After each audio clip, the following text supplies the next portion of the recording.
very much.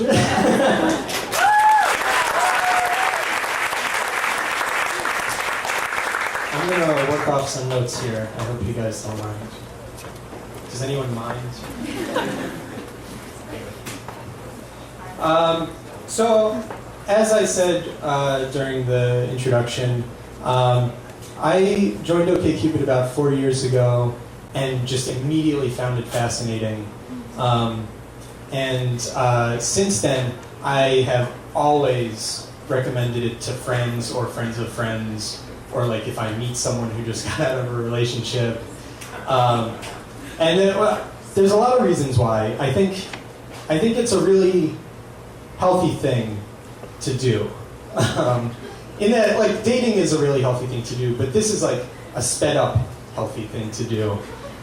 Because you very quickly come to terms with what you're looking for in a partner, because it's only you at a computer, and if you're not honest with yourself, then who are you going to be honest with?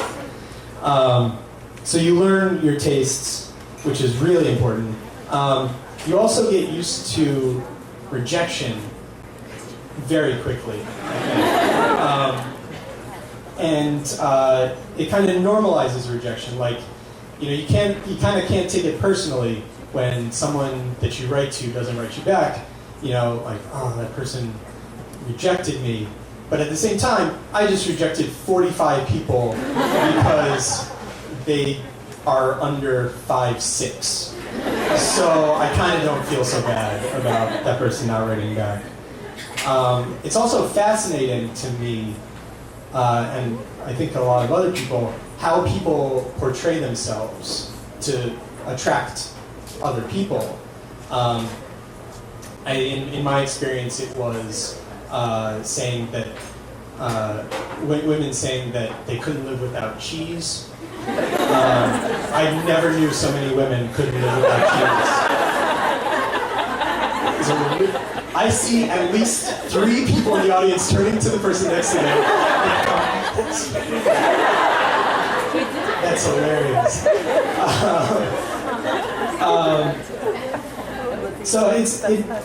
I think it helps with all of those things, and also it works sometimes, and it worked for me. I've been seeing my girlfriend for the past 2 years. We met on OkCupid.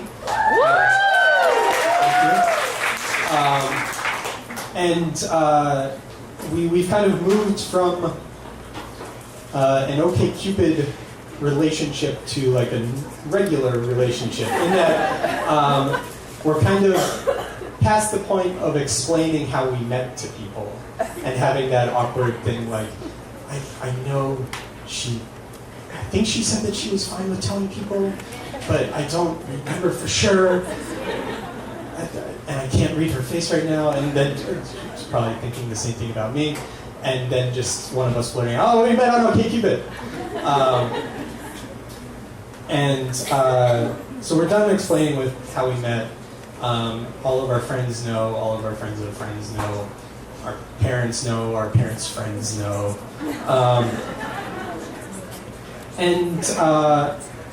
So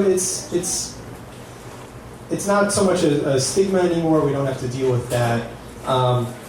And also, another sign that we're past the online dating portion of our relationship is that we live together now.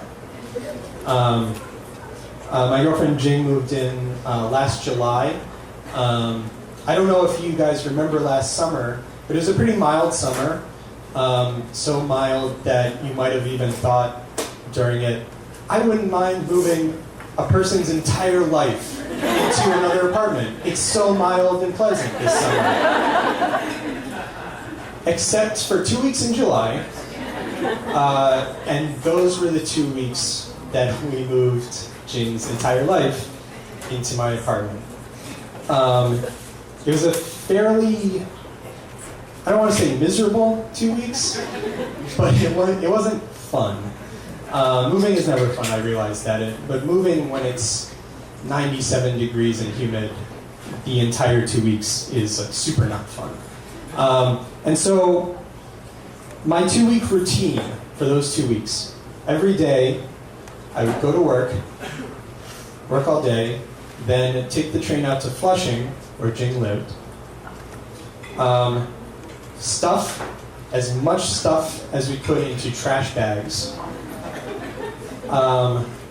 load those trash bags into her father's car, and then drive to my place, not saying a word. Her father is a Chinese immigrant, doesn't speak a whole lot of English, and just complete silence the entire time. And then we would pull up in front of my apartment building, unload all of the stuff into the building's lobby, say goodbye to her dad, and take it all upstairs, and then I would try to keep her from having a breakdown because she thought that all of her stuff would not fit into my apartment. Every day for 2 weeks. Granted, it's a fairly small apartment, and she did have a lot of stuff. Actually, we were talking about this last night, and she was asking me what I was going to talk about, and to make her not sound crazy, which she's not. It's totally a normal reaction. And she was like, were you freaked out about anything when I was moving in? And I was like, I don't think so. And she's like, not even my shoes? Because she has a lot of shoes. You guys, so many trash bags full of shoes. So many shoes, in fact, that when we were having our Time Warner cable installed, the Time Warner cable guy looked around and was like, it's a lot of shoes. And then launched this into this and used Caribbean. He's like, maybe I shouldn't try this.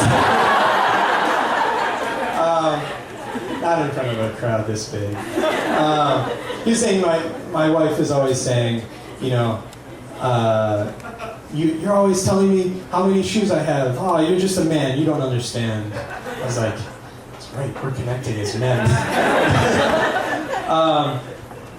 But no, it's been great, and all of her stuff fit, and she doesn't freak out about that anymore. And it's been really wonderful. And we've been living together since July, like I said, and we've settled into a really nice live-in relationship. We're both only children. Before she moved in, we both lived alone. And so there's a lot of figuring out how to not piss the shit out of the other person, like really piss them off. But it's working, and I love it. And so I just wanted to say that you'll be hearing a lot of stories tonight about just bad dates, disastrous relationships, things going wrong. But some stories do have a happy ending. So thank you.